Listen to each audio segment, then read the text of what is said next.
Join the coven.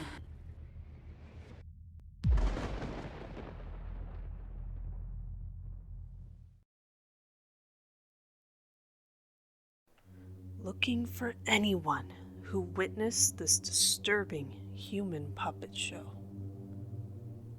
A story written by anhundread.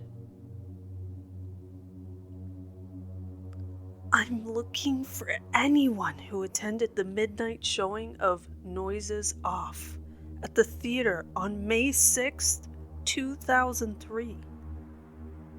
If you or anyone you know has any recollection of being at this show or hearing stories about it, please contact me. It's been 17 years and I'm starting to question my memory.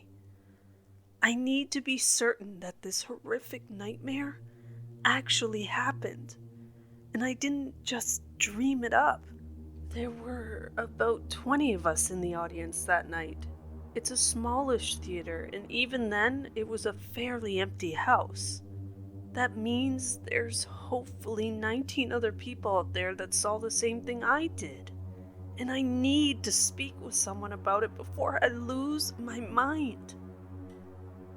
If you're like me, you might have shoved the incidents as far back in your mind as you possibly could. With time and therapy, you might have even forgotten that it happened. I definitely did. But I saw something the other day that brought it all rushing back. And now I need to talk to someone that was there. Someone that can tell me that I'm not making things up. And to do that, I'll have to describe what happened, as much as it may pain you to remember. And maybe, even if someone wasn't there in that audience, they might have information about a similar situation happening at other theaters. There's nothing online about any of this, so I'm relying on word of mouth to get me the answers I need. The show was kind of a last-minute decision for me. My sister had canceled our plans at the last minute, and I was just looking for something to do with my night other than sit at home and watch TV. I remembered the small theater down the road and called their box office to ask if there were any showings that night. They told me that unfortunately the 6 p.m. show was already underway, but that they had scheduled a last-minute midnight showing of their current production, Noises Off. I had seen that play before when I was younger, and I remembered liking it. A fast-paced and light-hearted farce that was sure to pass the night well. I booked a ticket and just kind of waited around until 11:30. Nothing seemed amiss when I went in.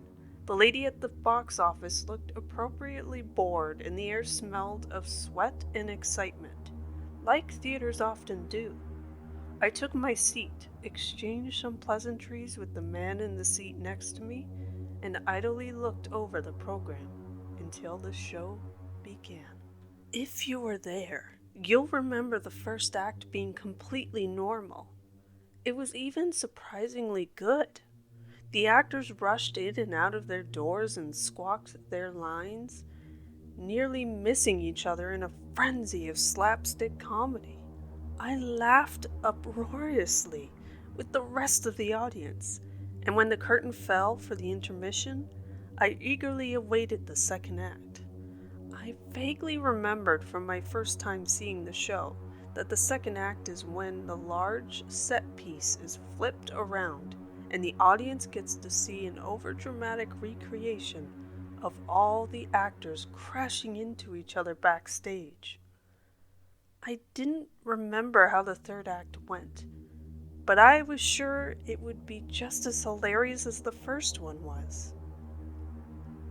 But when the curtain opened, the set piece still faced forwards, and there was only silence for a few moments. I looked around and saw a mix of expectant and confused faces. I can only assume that some of you who were there had also seen the play before and were expecting of what I just described as the second act. The silence stretched on for an uncomfortable amount of time, and then one of the doors on the set slammed open. An actress appeared, exactly the same as the opening lines of the first act. But she wasn't standing up or walking of her own accord. Her feet dragged on the floor, her head lolled, and she looked for all the world like a rag doll thrust forward in the hands of a small child. Her mouth opened and closed rapidly, but the voice that I heard didn't sound right. It sounded hoarse and mocking, like someone doing a stupid voice for a puppet they were dancing across the table. And instead of continuing the story, the voice just rattled off the same lines that were said at the top of the first act, now twisted and monotonized by this nasally narrator. More actors burst out of their doors and flopped around on stage, so lifeless and uncanny looking that I spent nearly 20 minutes just looking for wires or ropes holding up what I assumed were life-size puppets. But eventually, I stopped looking, because there was no way these could be puppets. Whatever invisible force was picking them up and moving them about the stage, it was anything but careful. The actors collided with each other forcefully and slammed into door frames and tables. I think all of them were bleeding at some point. And still, that same hollow, mocking voice rattled off everyone's lines, a funhouse mirror version of the first act. I don't know when I realized I needed to leave, but it was about 2 seconds before I realized that I couldn't move. Not even to turn my head and look at the other people in the audience. I strained my eyes to the right to try and see anyone out of my peripheral vision. But eventually it started hurting and I returned my eyes to the nightmare that was happening on stage. There weren't any words anymore, or any semblance of the show left at all. The nasally voice was now just laughing endlessly, and the actors continued to slam into each other, the sickening crunch of their bloodied faces echoing in my ears. I tried to close my eyes, and when I realized I couldn't even do that, tears started streaming down my face. Abruptly, everyone on stage froze, gently spinning around in place as if they were indeed held up by invisible strings attached to the ceiling. A man strode onto the stage, and my hands were wrenched up from the armrests I had been clutching and brought painfully together in applause. The man was wearing an impeccable black suit and top hat, but his face had been marred by crude makeup. It looked like he had attempted to turn his face into the laughing, crying theatrical mask, but in the dark and using nothing but a red marker. He held his arms out, acknowledging our forced applause, and then grandly asked for a volunteer to come on stage for the final dance. I couldn't move to volunteer even if I wanted to. And I cannot emphasize how much I didn't want to. But when none of us moved a muscle, he shook his head and snapped his fingers. All of our hands shot straight upwards, and the man giggled and clapped his hands. Now that's more like it. If my body could have moved, I would be shaking. I was so terrified he would pick me to be the volunteer. But the man's painted eyes roved from one seat to the next, finally settling on a woman in the third row behind me. He lifted his arms, and stiff as a board, she made her way up to the stage, eyes wide with terror. Her toes trailed on the ground as she floated, carried by the same unseen force to rest slightly downstage of the man in the suit. He rotated her once around, making a show of the gesture with flourishes of his hands. Grinning, he spoke to her and everyone in the room. "May I have this dance, madame?" And with that, he took his left hand and plunged it into the small of her back.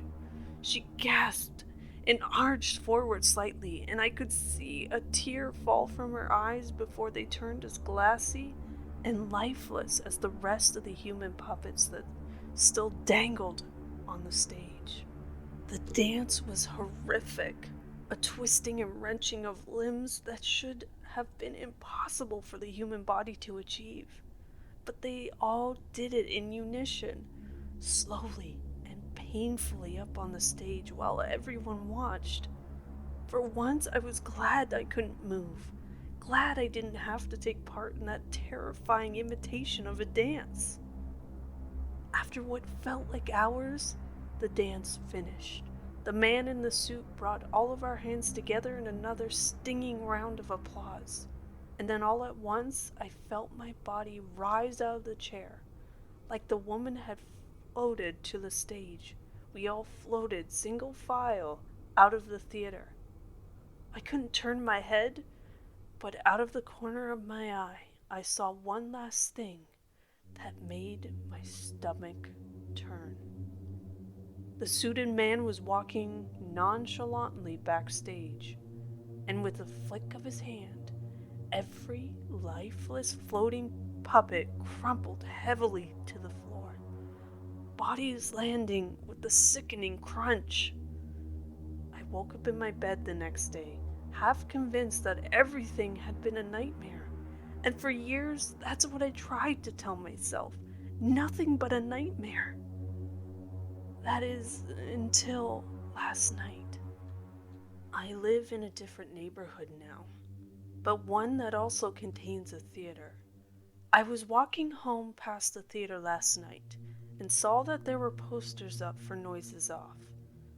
This stopped me in my tracks, but I calmed down a little when I remembered that 17 years had passed, and this was a different run, different actors. But I noticed movement in the alley behind the theater, and that's why I'm writing this message now to anyone who might remember, because I know it's real now. It has to be. Because the figure smoking in the alley and grinning straight at me was wearing a suit and had makeup done in crude red marker.